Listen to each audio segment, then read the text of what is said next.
Welcome.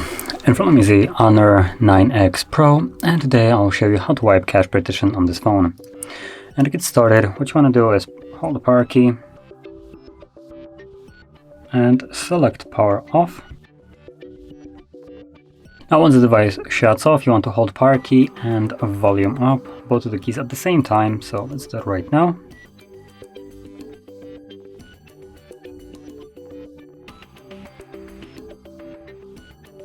And let go of the keys once you see the Honor logo on the screen, as it is visible right now.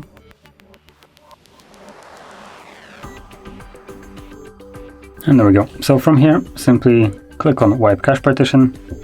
It automatically will begin it, and there we go. It's now finished, so let's select Reboot System Now, and this will take us back to Android.